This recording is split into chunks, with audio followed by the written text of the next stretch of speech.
నమస్కారం. Big debate ప్రత్యేక చర్చ కార్యక్రమానికి స్వాగతం.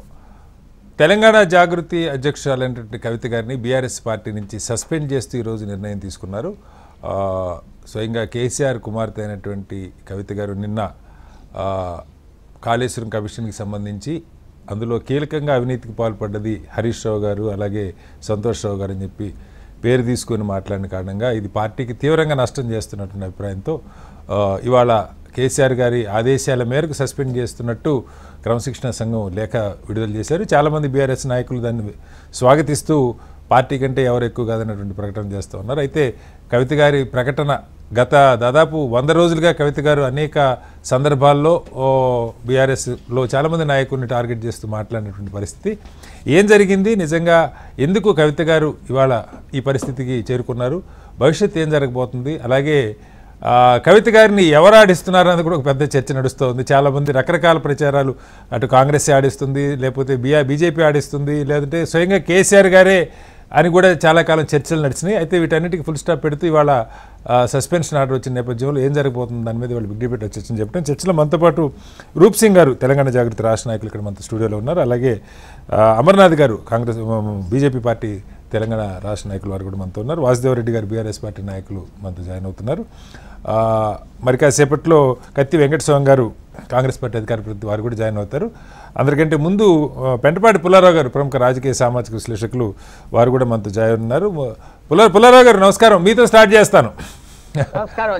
యా, మీరు చూశారు అంటే మే 23 అనుకుంటా కరెక్ట్గా ఆవిడ యుఎస్ నుంచి దిగుతూనే ఎయిర్పోర్ట్ దగ్గరే చాలా ఘాటుగా స్పందించారు. కేసీఆర్ గారి దేవుడు, ఆయన చుట్టూ దెయ్యాలు ఉన్నాయని చెప్పి అప్పటి నుంచి అనేక సందర్భాల్లో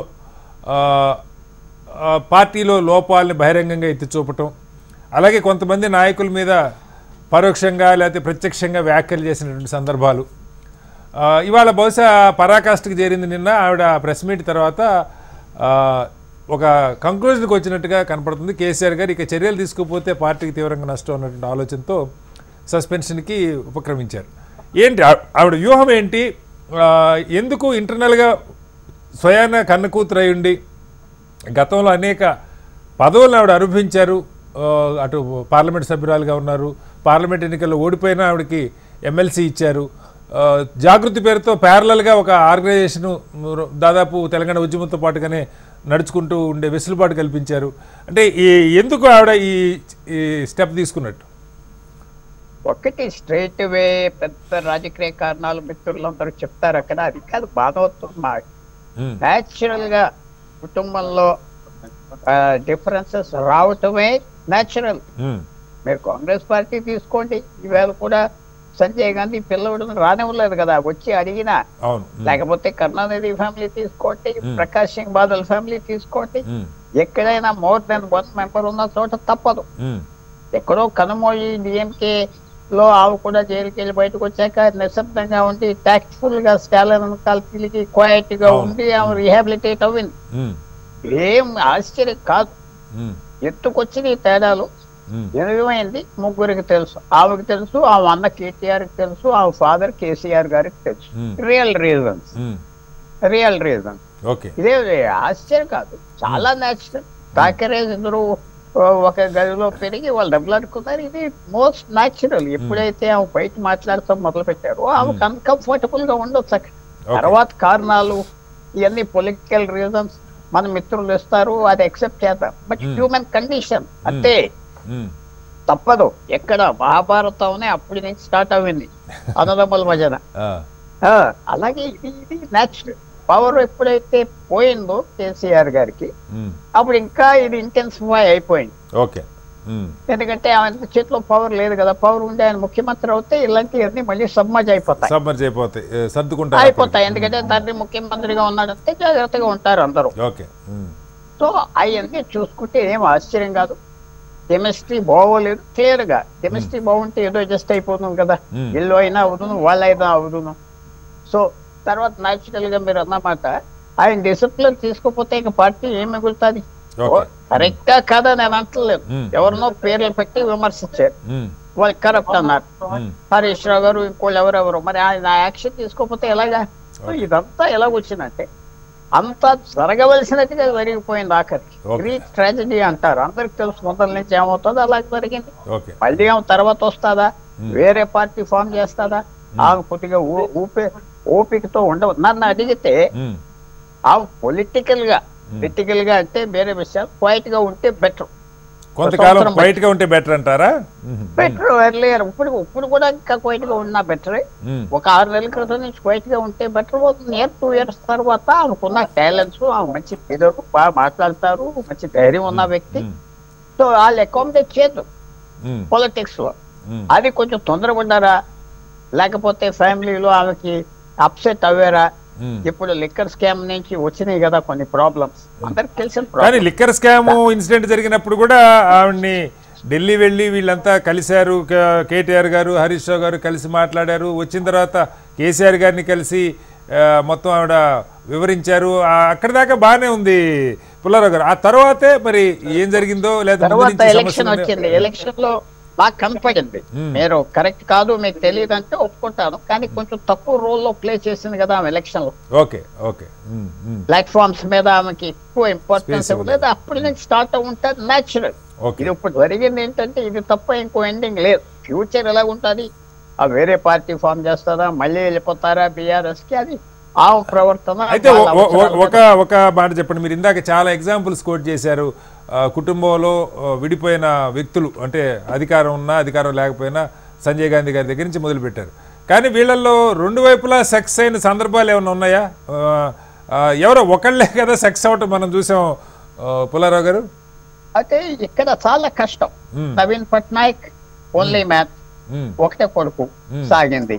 ఎక్కడైనా ఎంపీ మమతా బెనర్జీ నవీ ఒకడే ఉన్నాడు. ఇప్పుడు ఉంటే లాక్కును. లాలూ ప్రసాద్ యాదవ్ ఫ్యామిలీ చూస్తున్నారు.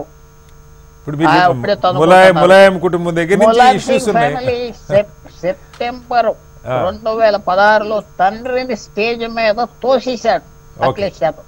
తోసేశాడు ఆ పెద్ద మనిషి తండ్రిని పబ్లిక్ గా. గదిలో పెట్టి బాతున్నారు ముసలి ఓపెన్ గా. పవర్ అంటే ఇంకన్నీ మర్చిపోండి. పవర్ రాగానే ఫ్యామిలీ ఉండదు, ఏముండదు. పాలిటిక్స్ అనగానే పవర్ కోసం ఒక కోర్స్ ఫీలింగ్ వచ్చేస్తుంది. నేను లేదు, చాలా పెద్దలు అన్నారు, కోర్స్నెస్ వచ్చేస్తుంది పవర్. సో ఇది ఎక్కడ ఎగ్జాంపుల్ నాకు సరే, ఫారూక్ అబ్దుల్లా కొడుకు, ఫారూక్ అబ్దుల్లా అల్లుడు, షేక్ అబ్దుల్లా వాళ్ళు దెబ్బలు అనుకున్నారు 30 సంవత్సరాల క్రితం కాశ్మీర్ లో. దేవిలాల్ కొడుకులు 3 పార్టీలు పెట్టుకున్నారు. సో దెబ్బలాడుకోవటం కామన్ అంటారు. అదే కదా. మరి ఎక్కడ నాకు ఒక ఎగ్జాంపుల్ చూపెట్టండి. అన్నదమ్ములు కలిసి చేసుకున్నారంటే, నాకు అక్క చెల్లెళ్ళు కలిసి చేసుకున్నారంటే I will be very happy. ఇది హ్యూమన్ కండిషన్, ఇది న్యాచురల్. కొంచెం తప్పించుకుని పాలిటిక్స్ లో ప్లే చేయవలసింది. నా సలహా అడిగితే క్వైట్ గా ఉండమన్నది 1 year బట్టి. మరి వాళ్ళ కారణాలు ఏవో మన మిత్రులు చెప్తారు, మనం విందాం. Right sir. రూప్ సింగ్ గారు, పెద్దల ఎనలిస్ట్ వారు, అంటే ఇందులో విషయం ఏంటంటే ఎక్కడైనా సరే ఈ గొడవలు రావటం చాలా సందర్భాల్లో జరుగుతున్నది. అలాగే ఒకే కుటుంబానికి సంబంధించి ఇంతమంది నాయకత్వంకి స్పేస్ ఇస్తే మళ్ళీ అదొక విమర్శ కదా. ఇప్పుడు బీఆర్ఎస్ మీద ఇప్పటికే ఉన్న విమర్శ ఏంది, ఆ కుటుంబం తప్పితే ఇంకెవరు బాగుపడలేదు, వాళ్ళకే పదవులు అని కదా ఒక ప్రతిపక్షాలు చేసే విమర్శ. అది రైటా రాగానే అనుకోండి. ఆల్రెడీ కేసీఆర్ గారు ఉన్నారు, కేటీఆర్ గారు, హరీష్ గారు, సంతోష్ రావు గారు, కవిత గారు అందరూ ఉన్నారు. వాస్తవంగా ఇప్పుడు కేటీఆర్ గారికో లేదా హరీష్ రావు గారికి ఉన్నంత ఇది సంతోష్ రావు గారికి అక్కడ ఆ స్థాయిలో అంటే ఆయనకి ఇన్ఫ్లుయెన్స్ ఉండొచ్చు, కానీ పబ్లిక్ ఫిగర్గా కాదు. కవిత గారు పబ్లిక్ ఫిగర్ కూడా బ్రహ్మాండంగా మాట్లాడగలుగుతారు, అన్ని నైపుణ్యాలు ఉన్నాయి. పార్టీ పరంగా కూడా ఆవిడకి తక్కువ చేశారని కొంతకాలం ఆవిడ ఢిల్లీలో బాధ్యతలు అప్పగిచ్చారు ఎంపీగా ఉన్నప్పుడు. ఆ తర్వాత మొన్న ఓడిపోయినా కూడా మళ్ళీ ఎమ్మెల్సీ కూడా ఇచ్చారు.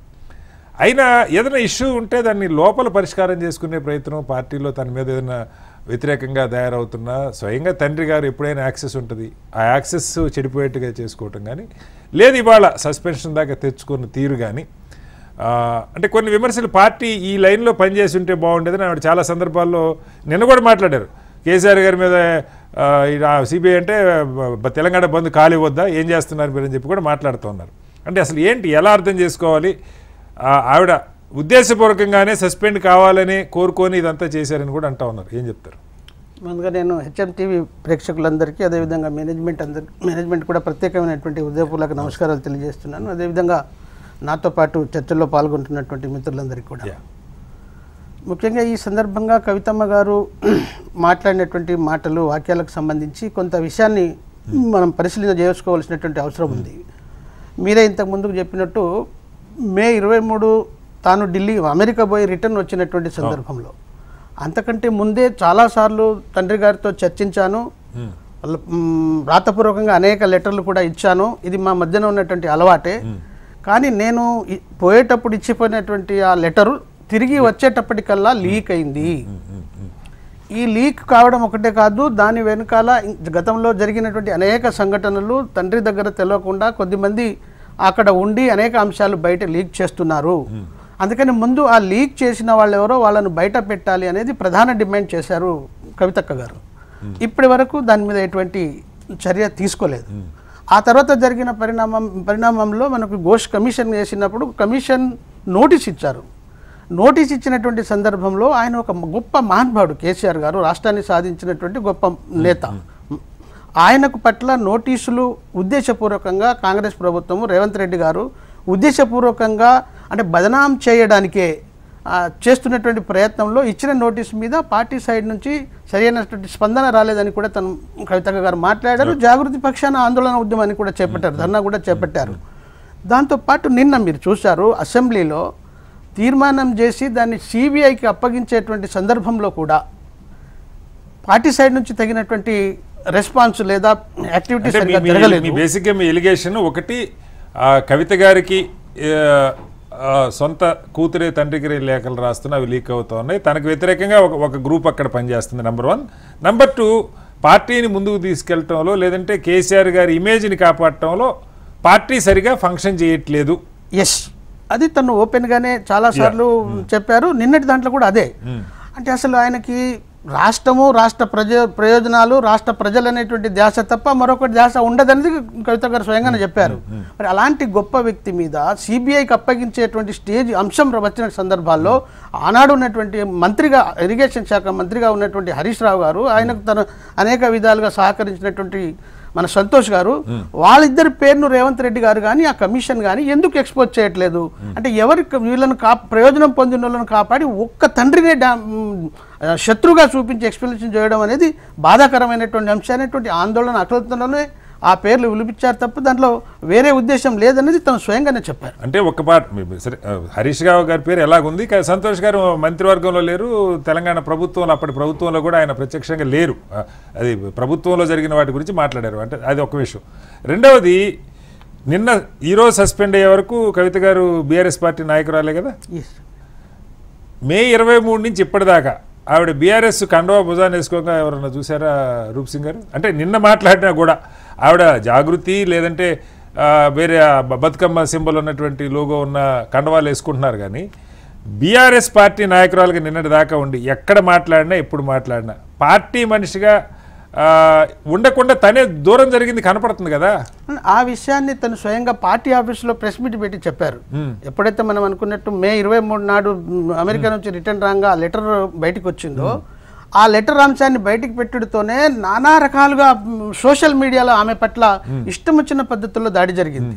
సో ఆ అంశాలన్నీ దృష్టి పెట్టుకుని తెలంగాణ భవన్కి వచ్చి ప్రెస్ మీట్ పెట్టింది. ఇప్పటికన్నా మీరు ఇది తేల్చండి, తేల్చకపోతే పార్టీ నష్టపోతుంది, పార్టీని నమ్ముకున్న వాళ్ళు నష్టపోతారు అని బహిరంగంగానే డిమాండ్ చేసి వాదించింది. ఆ తర్వాత జాగృతి యాక్టివిటీస్లో జాగృతి ఖండ్వా తప్ప పార్టీ ఖండ్వా వాడలేదు. అప్పటి నుంచి ఇప్పటి వరకు కూడా దానికి జవాబు రాలేదు. ఆ బాధ తప్ప మరొకటి లేదు. సమాధానం వచ్చే వరకు తను దూరంగా ఉండదలుచుకున్నారు అన్నది అర్థమా ఖండ్వా వేసుకోకపోవటంలో? అంతే కదా. ఆ రోజు భవన్లో ఇచ్చినట్టు అడిగినటువంటి దానికి జవాబు రాకపోవడం వల్లనే జాగృతి ప్రోత్సాహం ముందుకెళ్ళింది తప్ప వేరే ఉద్దేశం లేదు. పార్టీ సైడ్ నుంచి ఎంత జరుగుతున్నా ఎంత చెప్తున్నా పట్టించుకోవడం లేదనేది తన బాధ. ఓకే, వాసుదేవ్ రెడ్డి గారు మీరు విన్నారు, అంటే కుటుంబం సరే, ఈ బయటికి ఎన్ని చెప్పుకున్నా కుటుంబ సభ్యుల కంటే ముందు యాక్సెస్, కనీసం కేసీఆర్ గారి దగ్గర యాక్సెస్ ఉండే అవకాశం ఎక్కువ ఉంటుంది. ఆవిడ బహిరంగంగా కలిసినా లేదు విడిగా ఫోన్లో మాట్లాడినా ఆమె కూడా ఖచ్చితంగా కేసీఆర్ గారి దగ్గర వెళ్ళబోసుకొని ఉంటారు. అందులో మనకేం సందేహం అక్కర్లా, ఆవిడ బాధ ఏమున్నదో అది వెళ్ళబోసుకొని ఉంటారు.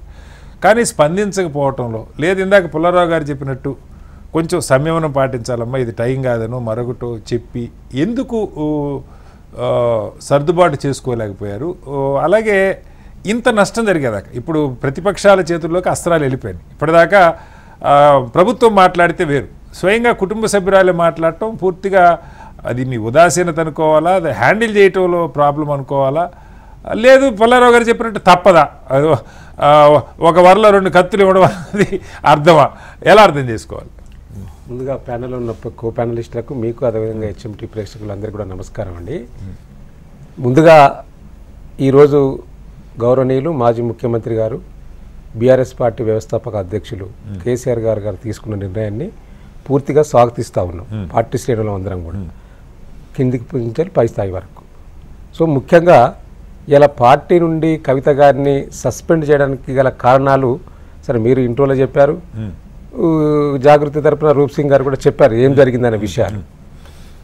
అయితే ఆ మే నుంచి ఎప్పుడైతే వారు లెటర్ రాసినరో ఆ లెటర్ రాసిన నుంచి వెళ్ళి మొన్నటి వరకు పరిణామాలు ఒక్కసారి కనుక మనం విశ్లేషిస్తే, తను ఒక లెటర్ రాసిన సంగతి ఆమె బయటకు వచ్చిన తర్వాతనే తెలిసింది, అంటే లీక్ అయిందని కదా. అప్పటి వరకు ఏం తెలియదు, అప్పటి వరకు అసలు ఈ యొక్క గ్యాప్ ఉన్న సంగతి కూడా బయట ప్రపంచం తెలియదు. ఇంటర్నల్ గా సరే కుటుంబ సభ్యుల మధ్యలో మాట్లాడకముందే లీక్ అయింది, లీక్ అయ్యేది వచ్చిన తర్వాత మాట్లాడకముందే లీక్ అయ్యేదాకా కూడా తెలియదు, లీక్ అయినాకనే తెలిసింది మొత్తం. సో కాబట్టి ఆ తర్వాత పార్టీగా పెద్ద నాయకులు ఇంటర్నల్ గా కూర్చొని మాట్లాడుకున్నప్పుడు కూడా ఇది విత్ ఇన్ ద పార్టీలో ఏ పార్టీలో ఉండే సమస్యనే. ఇప్పుడు అంతర్గత సమస్యలు చాలా ఉన్నాయి, అనేక రాజకీయ పార్టీలు ఉన్నాయి, కాంగ్రెస్లో ఉన్నాయి, బీజేపీలో ఉన్నాయి, ఒకరికొకరికి పడది గ్రూప్ రాజకీయాలు నడుస్తున్నాయి అనేక రాజకీయ పార్టీలలో. సో బీఆర్ఎస్లో కూడా స్వేచ్ఛ ఉన్నది, మాట్లాడే స్వేచ్ఛ ఉన్నది, చెప్పే స్వేచ్ఛ ఉన్నది. ఆ స్వేచ్ఛ ఉంది కాబట్టే కల్వకుంట్ల కవిత గారు ఆ విధంగా స్పందించిండ్రు. సో కవిత గారు చేసిన ఉద్యమం కానీ, నాడు తెలంగాణ ఉద్యమంలో కేసీఆర్ గారికి బాసటగా నిలిచి బతుకమ్మ పేరిట ఒక తెలంగాణ వ్యాప్తంగా కాగా దేశ విదేశాల్లో కూడా బ్రహ్మాండంగా బతుకమ్మను తీసుకెళ్లిన తీరును కానీ ఎక్కడ తప్పు పట్టే పరిస్థితి లేదు, తప్పు పట్టం కూడా, ఎందుకంటే వారు కూడా ఒక ఉద్యమకారురాలు. సో కాబట్టి అయితే ఇట్ ది సేమ్ టైం పార్టీలో వారు ఒక మెంబర్, అందరూ ఒక మెంబర్స్, ఒక్కొక్కరికి ఒక పదవులు ఉండవచ్చు. పార్టీ అంటే ఒకటే కుటుంబం, పార్టీ బీఆర్ఎస్ పార్టీని ఒక కుటుంబం. సో ఈ కుటుంబంలో ఇవాళ సరే వ్యక్తిగతంగా వారు కేసీఆర్ గారికి కూతురే, దాన్ని కాదనలేం కదా. సో వారి కూతురైనా, రక్తం పంచుకున్న బిడ్డ కూతురైనా, ఎట్ ది సేమ్ టైం మొత్తం రాష్ట్రంలో ఉన్న బీఆర్ఎస్ పార్టీ కుటుంబ సభ్యులందరినీ కూడా కాపాడుకోవాల్సిన బాధ్యత కూడా గౌరవనీయులు కేసీఆర్ గారికి ఉన్నది. సో కాబట్టి అంటే ఈ మధ్యలో కవిత గారు చేస్తున్న ఆరోపణల విషయంలో పార్టీ అనేక సందర్భాల్లో నిన్నటిదాకా పేర్లు తీసుకోవాలి, నిన్నటిదాకా అదే పాయింట్ పోబోతుంది, ఉన్న సమస్య చెప్తున్నది, మరి మీరు రియాక్ట్ కాలేదు. నేను అదే పాయింట్ పోతా ఉన్నాను. అంటే ఎందుకు రియాక్ట్ కాలేదు అప్పటి నుంచి వెళ్ళి అనే దానికి కూడా నేను రీజన్ చెప్తాను.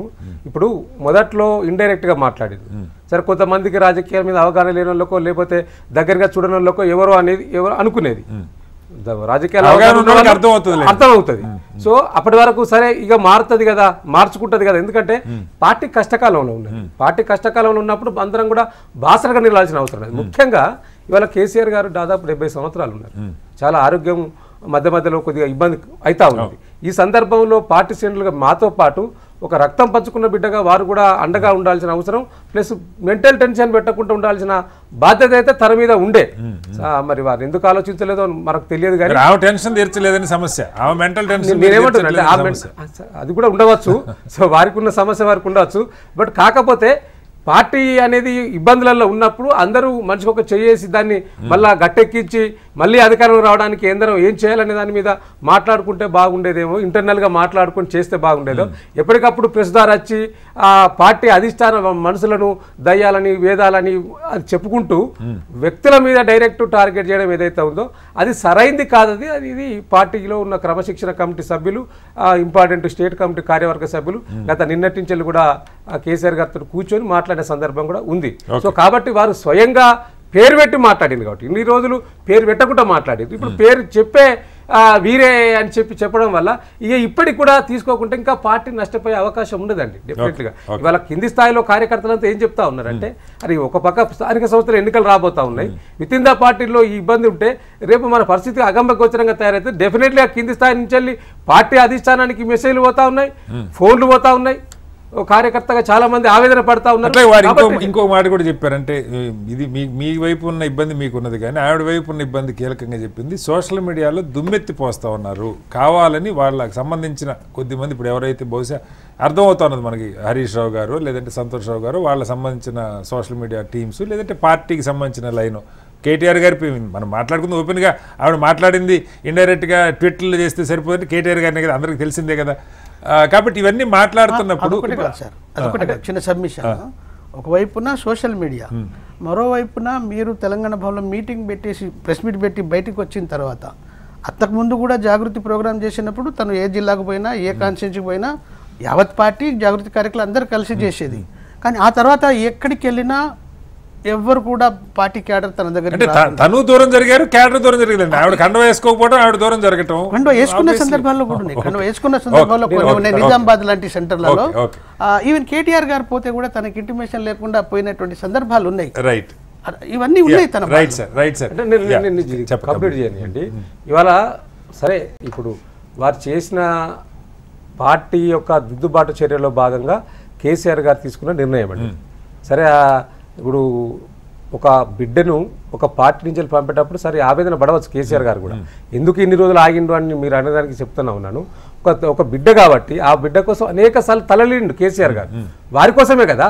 వారు ఆనాడు స్కామ్లో ఇరుక్కుంటే వారి కోసం పార్టీ మొత్తం కూడా కేసీఆర్ గారు ఎప్పటికప్పుడు హరీష్ రావు గారిని, కేటీఆర్ గారిని ఢిల్లీకి పంపించి ఆ అడ్వకేట్లతోటి, ఇంకా సుపీరియర్ పెద్ద పెద్ద అడ్వకేట్లతో మాట్లాడి ఇబ్బంది పడ్డది కదా. డెఫినెట్గా పార్టీ కష్టకాలంలో, అప్పుడు కష్టకాలం ఉన్నది. మళ్ళీ ఇప్పుడు కాంగ్రెస్ ప్రభుత్వం కూడా ఎప్పటికప్పుడు మమ్మల్ని డిఫెన్స్ లో పడడానికి అనేక కార్యక్రమాలు చేస్తా ఉన్న సందర్భం కదా. ఈ సందర్భంలో ఇట్లాంటి వాక్యాలు సరైనవి కావు. ఇప్పటికైనా చర్య తీసుకోకుంటే బాగుండదు అనేది ఆలోచన చేసి, ఎందుకంటే ఇవాళ 60 లక్షల సభ్యత్వం ఉన్న పార్టీ అండి బీఆర్ఎస్ పార్టీ. వాళ్ళ డైరెక్షన్ లో ఆలోచించాల్సిన బాధ్యత ఒక పార్టీ పెద్దగా, పార్టీ తండ్రిగా డెఫినెట్ గా కేసీఆర్ గారికి ఉన్నది. కాబట్టి ఆ దిశగానే చర్యలు తీసుకో ఉన్నారు డెఫినెట్ గా. సరే, వారికి ఏం చేస్తారు ఫర్దర్ స్టెప్? అమర్నాథ్ గారు, సరే ఇది చాలా కాలం నుంచి సరే వేరే పార్టీ విషయం కదా, రాజకీయ పబ్లిక్ లైఫ్లోకి వచ్చాక వేరే పార్టీ ఉన్న అందరూ ప్రజా జీవితానికి సంబంధించిన వాళ్ళే. ఆవిడ ప్రకటన వస్తున్న ముందు నుంచి కూడా సరే వాటాలు తేలలేదని కొంతమంది, 3 ముక్కలు అయిపోయిందని కొంతమంది, ఇవాళ స్వయంగా లక్ష్మణ్ గారు కూడా మాట్లాడారు దీని మీద. ఇది 3 ముక్కలు అట్లాగా ఉంది, 3 చీలికలు 3 ముక్కలు కాబోతున్నాయి. 2 ముక్కలే కదా, 3వ ముక్క ఎక్కడి నుంచి వచ్చింది నాకు అర్థం కాల. అంటే ఏంటి, మీకు ఇంకేమన్నా సమాచారం ఉందా? అలాగే కవిత గారిని ప్రత్యక్షంగా ఆవిడ నిన్న కూడా ముఖ్యమంత్రి గారి మీదే బలంగా ఆరోపణలు చేశారు. ఆయనకు అసలు ఉద్యమంతో ఏం సంబంధం దాకా కూడా మాట్లాడారు. ఇది కూడా వారి సమాధానం చెప్పాలి. లక్ష్మణ్ గారు మాట్లాడిన విషయం మీరు చెప్పారు కాబట్టి నేను గుర్తు చేసిన కాబట్టి చెప్తా ఉన్నాను. ఇవాళ లక్ష్మణ్ గారు బీఆర్ఎస్ పార్టీలో ఉన్న కవిత గారిని సస్పెండ్ చేస్తే 3 ముక్కలాటని విమర్శించే ముందు ఒకసారి ఆత్మ పరిశీలన చేసుకుని వారి పార్టీలో కూడా జరుగుతున్న వివాదం, పార్టీలో ఈటెల రాజేంద్ర గారు, అరవింద్ గారు ఏం చేస్తారు, అది కూడా ఒకసారి విశ్లేషణ చేసుకుంటే బాగుంటుంది. ఇప్పుడు మీకే టైం సరిపోదు దీని గురించి. అంటే నేనంటుంది ఈ అంటే ముఖ్యమంత్రి గారి మీద ప్రత్యక్షంగా వ్యాఖ్యలు చేయటం ఏదో ఒక సపోర్ట్ లేదు. ఇవాళ ఉన్న స్పేస్ మనకు తెలుసు అమర్నాథ్ గారు. 2 పార్టీలు 3 పార్టీలకి నాన్న తంటాలు పడుతుంటే రేపు ఆవిడ ఒక పార్టీ పెట్టి ప్రత్యక్షంగా నడపగలగటం దాదాపు కష్టమైన పని, ఇంపాసిబుల్. ఓట్లు చీల్చడానికి కొంతమేర ఉపయోగపడవచ్చు. ఆ ఓట్లు చీల్చేది ఎవరికి లాభం కలగాలి, లేదు ఎన్నికల సమయం వచ్చేసరికి ఎవరో ఒకరితో కలవచ్చు. సో దీనికి ముఖ్యమంత్రి గారిని టార్గెట్ చేస్తున్నారు కాబట్టి మరి బీజేపీ నాయకత్వం ఏదైనా అవకాశం ఒక వెనకాల ఉందన్నది ఒక చర్చ ఉందని నేను అంట్లా. లక్ష్మణ్ గారు 3 ముక్కలు అన్నారు, దాని గురించి ఏం చెప్తారు? ముందుగా మీకు అట్లాగే మన ప్రేక్షకులకు, ప్యానెల్ మిత్రులకు అందరికీ నమస్కారాలండి. వెనకట ఒక కథ ఉంటుంది. 3 దొంగలు దొంగతనం చేసిన తర్వాత ఒక బాగా ఆకలి అయితే మొదటి దొంగను నువ్వు ఫుడ్ తీసుకురా అని పంపిస్తారు. అతను వచ్చేటప్పటికి అతన్ని చంపే ప్రయత్నం వీళ్ళిద్దరు చేస్తారు. అతను కూడా ఫుడ్లో పాయిజన్ వేసుకొని వచ్చి సో 3 చచ్చిపోతారు. సో ఇక్కడ కూడా పవర్ కోసం 3 ఫ్యామిలీ మెంబర్స్, ఒక కుటుంబంలో ఉన్న 3 ఫ్యామిలీ మెంబర్స్ పవర్ కోసం కొట్లాట ఇది తెలంగాణ ప్రజలకు సంబంధం లేదు అనలేము, సంబంధం ఉంది అనలేము. ఎందుకంటే మొన్నటి వరకు పరిపాలించిన పార్టీ అది, అనేక సంవత్సరాలు ఉద్యమంలో ఉన్న పార్టీ. అలాంటి ఒక పార్టీలో ఉన్న కుటుంబం అంటే దాదాపు నాకు తెలిసి ఇందాక మీరు పుల్లారావు గారు మాట్లాడుతున్నట్టు స్వతంత్రం వచ్చినప్పటి నుంచి భారతదేశంలో పుట్టిన ప్రతి కుటుంబ పార్టీ ఏ డైరెక్షన్లో వెళ్తున్నదో ఆల్మోస్ట్ అదే డైరెక్షన్లో అదే అవినీతి, అదే రకమైన కుటుంబ తగాదాలు, అదే రకమైన కుమ్ములాటలు, అదే రకమైన 2-3 పార్టీలుగా విడిపోవడం అనేది సర్వసహజంగా జరుగుతున్న విషయం. అదే దారిలో ఈ కేసీఆర్ గారి పార్టీ ఏదైతే టీఆర్ఎస్, తర్వాత బీఆర్ఎస్, ఇప్పుడు ఇంకేమైతుందో మనకు తెలియాలి, చూడాలి. అయితే ఇక్కడ ప్రధానంగా మనం చర్చించవలసిన అంశం ఏంటంటే ఈరోజు ఒక ఇంపార్టెంట్ ఈవెంట్ జరిగింది. అంటే 4 రిపోర్ట్లు వచ్చిన తర్వాత తెలంగాణ ప్రజల ధనాన్ని, ప్రజల సొమ్మును దాదాపు 90,000 కోట్లను ఖర్చు చేసి కట్టిన ఒక ప్రాజెక్టు అది తెలంగాణ ప్రజలకు ఉపయోగపడకుండా దానిలో అనేక వేల కోట్ల అవినీతి జరిగింది అని 4 రిపోర్ట్లు కూడా వచ్చిన తర్వాత ఒక పక్కనేమో ముఖ్యమంత్రి చాతగాంతనంతో అసలు ఒక పని కూడా చేయట్లేదు, దాని మీద చర్య తీసుకో, అసలు ఆయన ముఖ్యమంత్రి చేసింది ఎందుకో ఆయనకు అర్థమైతలేదు, ప్రజలకు వస్తున్నాను. అంటే ఇది చాలా ఇంపార్టెంట్ విషయం సార్ శ్రీనివాసరావు గారు, మనం వి కెనాట్ ఇగ్నోర్. ఈ తెలంగాణ ప్రజలకు సంబంధించిన డబ్బుకు సంబంధించిన విషయం కదా. ఇప్పుడు నేను ఏం చెప్తున్నానంటే ఇలాంటి ఒక ప్రత్యేకమైన సందర్భంలో రేవంత్ రెడ్డి గారు అసలు పని చేయడానికి బదులు ఇట్లా కవిత గారిని వెనుక ఉండి నడిపిస్తున్నారు అనేది క్లియర్గా అర్థమవుతున్నది. ఇందాక మీరు ఒక విజువల్ ప్లే చేశారు వైఎస్ షర్మిల గారిది, వైఎస్ రాజశేఖర రెడ్డి గారి స్మారక పురస్కారాలు. ఎగ్జాక్ట్లీ అక్కడ స్క్రిప్ట్ ఏదైతే జరిగిందో, అంటే మన పక్క రాష్ట్రంలో ఏదైతే స్క్రిప్ట్ జరిగిందో, ఆవిడ ఒక ప్రత్యేకంగా ఒక పార్టీ పెట్టడము, తర్వాత తిరిగి ఏదో అన్ని ప్రాంతీయ పార్టీలు ఏదైతే ఎవరి పంచనైతే చేరుతాయో ఎగ్జాక్ట్లీ అదే విధంగా అక్కడ జరిగింది. అదేవిధంగా అక్కడ కూడా కుటుంబాల తగాదాలు, ఈరోజు చూడండి వారి సొంత కొడుకు మాజీ ముఖ్యమంత్రి ఆంధ్రప్రదేశ్కు వారే లేకుండా ఆ ప్రోగ్రామ్ జరుగుతున్నది. సో సిమిలర్లీ ఇక్కడ కూడా రేపు రాబోయే రోజులలో ఇది రేవంత్ రెడ్డి గారు రాసిన స్క్రిప్టునే కవిత గారు చదువుతున్నారు. అంతకుముందు ఇప్పుడు ఏప్రిల్ అసలు ఇది మొత్తం స్టార్ట్ అయింది. మీరు మళ్ళీ అంటున్నారు కానీ చెప్తున్నారు, ప్రత్యక్షంగా నిన్న తెలంగాణ ఉద్యమంతో సంబంధం లేనటువంటి రేవంత్ రెడ్డి అనేది మనం చూడండి కాదు, రాజకీయాల్లో నేను కూడా దాదాపు గత 15-20 సంవత్సరాలుగా అబ్జర్వ్ చేస్తూనే ఉన్నాను, మీరు ఇంకా అనేక సంవత్సరాలు చూస్తున్నారు. సో వాళ్ళు ఏం మాట్లాడతారు, ఇదే వైఎస్ షర్మిల విపరీతంగా తిట్టింది కాంగ్రెస్ పార్టీని, సోనియా గాంధీ దగ్గర నుంచి అసలు ఎంత తిట్టిందో అంత తిట్టింది, తర్వాత వెళ్ళి ఇప్పుడు పొగుడుతున్నది. అదే రేవంత్ రెడ్డి గారు సోనియా గాంధీని బలదేవత అన్నారు. సో అవన్నీ మనం వాళ్ళు ఏం మాట్లాడతారనేది పక్కన పెట్టండి, ఏం జరుగుతున్నదో అది మాట్లాడుకున్నారు. ఈ రోజు ఏప్రిల్ నెలలో ఒక అంటే 25వ యానివర్సరీ టిఆర్ఎస్ పార్టీ యానివర్సరీ జరిగిన సందర్భంలో కవిత గారి ఫోటో పెట్టలేదు బహిరంగ సభలో అనే దగ్గర నుంచి స్టార్ట్ అయిందండి. ఆ తర్వాత ఆవిడ మేలో అక్కడికి వెళ్ళింది, ఇందాక మిత్రులు కూడా చెప్పారు. ఆ తర్వాత ఆవిడ లెటర్ రాసింది, ఇంతకుముందు అనేక లెటర్లు రాసామని చెప్పింది. ఆ తర్వాత అనేక సందర్భాలలో ఆవిడ కేసీఆర్ గారిని వదిలిపెట్టి చుట్టూ ఉన్న వాళ్ళని టార్గెట్ చేసే ప్రయత్నం చేసింది. ఇండైరెక్ట్ గా ఆవిడ కేసీఆర్ గారిని టార్గెట్ చేస్తున్నట్టు లెక్క. ఎందుకంటే ఇప్పుడు ఒక టీంలో కింద వాళ్ళు అందరూ సరిగ్గా పనిచేస్తలేరని పదే అంటే దాని అర్థం ఏందండి, ఆయన లీడర్ పనిచేస్తలేరంటే కదా దాని అర్థం. ఇప్పుడు బీజేపీని మీరు ఎందుకు తిట్టలేదు అని క్వశ్చన్ చేసింది, తర్వాత మీరు కాంగ్రెస్ పార్టీని అసలు సరిగ్గా ఎదుర్కొంటలేరని క్వశ్చన్ చేస్తున్నారు. అంటే ఎవరిని క్వశ్చన్ చేస్తున్నారు? న్యాచురల్లీ కేసీఆర్ గారినే, ఆయనే కదా లీడరు, ఇప్పటికి కూడా ఆయనే కదా ప్రెసిడెంట్, నాకు తెలిసి ఆయనే ప్రెసిడెంట్ ఆ పార్టీకి, వారు యాక్టివ్గా ఉన్నా లేకున్నా ఆయనే ప్రెసిడెంట్ అని ఇందాక వారు కూడా చెప్పారు కదా. సో ఇక్కడ పాయింట్ ఏంటంటే శ్రీనివాసరావు గారు, ఇక్కడ ఎవరు తేల్చుకోవాలి, తెలంగాణ ప్రజలు తేల్చుకోవాలి, అనేక బడుగు బలహీన వర్గాల నుంచి వచ్చిన కార్యకర్తలు తేల్చుకోవాలి. బీఆర్ఎస్ పార్టీ కార్యకర్తల కంటే నాకు డైరెక్ట్ గా సంబంధం లేకుండా ఒక పొలిటికల్ ఆబ్జర్వర్ గా నేను వాళ్ళకి ఇచ్చే సలహా ఏంటంటే, దయచేసి మిత్రులారా మీరు ఆలోచించుకోండి, ఇలాంటి కుటుంబ పార్టీలు అవినీతి పార్టీలలో మీరు కొమ్ము కాసి వాళ్ళను మోసి భుజాలు ఇప్పటికే నొప్పి పెట్టుంటాయి. ఇప్పుడు కేసీఆర్ కాకుండా కేటీఆర్ కాకుండా కవిత కాకుండా హరీష్ రావు కాకుండా సంతోష్ రావు కాకుండా మళ్ళీ కవిత, ఇదే చుట్టూ తిరుగుతుంది కానీ మీకు ఎవ్వరికి ఎప్పటికీ జీవితంలో అవకాశం రాదు. సో అని మిత్రులందరికీ నేను సలహా ఇస్తున్నా. సో దయచేసి మీరు ఇప్పటికైనా మీరు దయచేసి అంటే మాట్లాడే అవకాశాలు మీరు ఇద్దరు కలిసి ఇచ్చారు.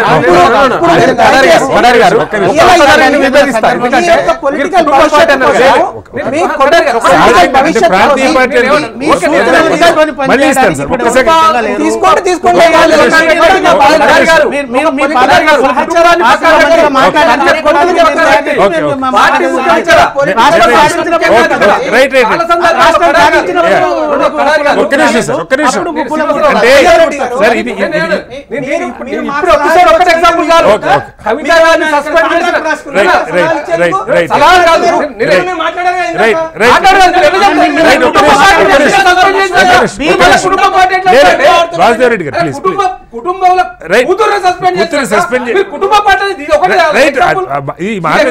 నిజమా కదా, వారి అభిప్రాయం చెప్పారు, వారి అభిప్రాయం ప్లీజ్, మీ టైం ఇచ్చినప్పుడు చెప్తారు కానీ, మీ టైం ఇచ్చినప్పుడు చెప్తారు కానీ, మీ టైం వాసుదేవ్ రెడ్డి గారు మీ టైం ఇచ్చినప్పుడు చెప్తారు కానీ వాళ్ళ కార్యకర్తలు తేల్చుకోవాలి. ఎందుకంటే ఇది వాళ్ళ కుటుంబంలో ఏదో గట్టు పంచాయతీ కాదు ఏది గట్టి పంచాయతీ కాదులేండి. Public life లో పబ్లిక్ లైఫ్ ఉన్నప్పుడు yes public life. Exactly. So Exactly. వాళ్ళు 10